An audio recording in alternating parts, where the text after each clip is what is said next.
Our fourth speaker, Malcolm Mann, is the VP of Business Development from Saltworks Technologies. Prior to joining Saltworks, he was co-founder of Techyon, an alternative energy company, where he developed, negotiated, and managed partnerships with Motorola, BASF, I never know how to pronounce that particular acronym, U.S. DOE, and U.S. Army. He also chaired the U.S. Fuel Cell Council's Portable Power Group and led a team that advanced airline regulatory changes to assist fuel cell dispatch.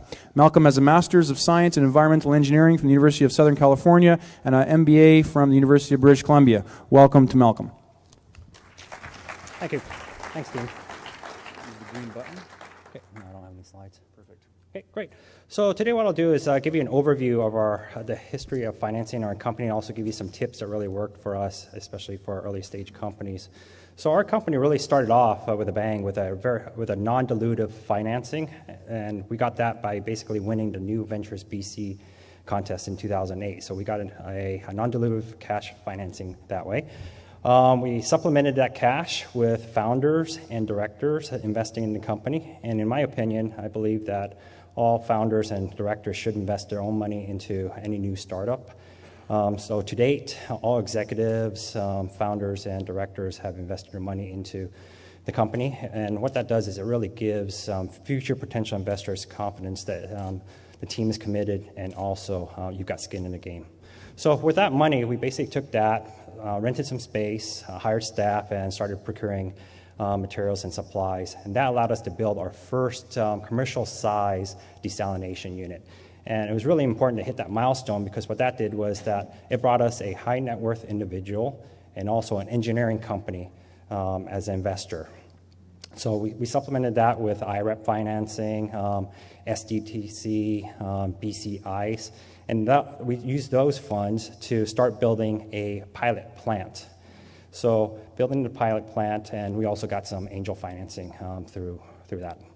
And so basically in 18 months, what we did was we took a 5 liter per day prototype that was sitting in our founder's dining room table, scaled it up to a fully functional permitted plant in Vancouver Harbor, basically taking seawater from Vancouver Harbor and producing fresh water at 1,000 liters per day in 18 months and using only $600,000 of investor capital. So I'll talk about some of the tips that really worked for us, especially for an early stage company. And the first one was the best thing we ever did, and that was to get a third-party validation of the technology. So we had a third-party laboratory come in, take a look at our prototype. They basically inspected the prototype, tested it, and then wrote us a very nice technology review letter.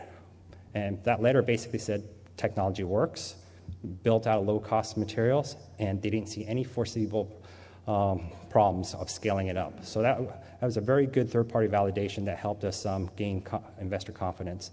And to follow up with that, we also got an investment by an engineering company, and that also provided validation of the technology. So between the letter and investment by engineering firm, it gave investors confidence that this technology does work and that we have sound engineering principles behind it. And the other tip that I can offer you is using publicity. When we decided to release the technology, we decided to go big, and we went after The Economist. So we got a featured article of our technology in The Economist. And what that did was that because The Economist was a very reputable journal and also it's got worldwide readership, we got a lot of international investors into our company. We also got venture capitalists, customers, all interested in our company from there on.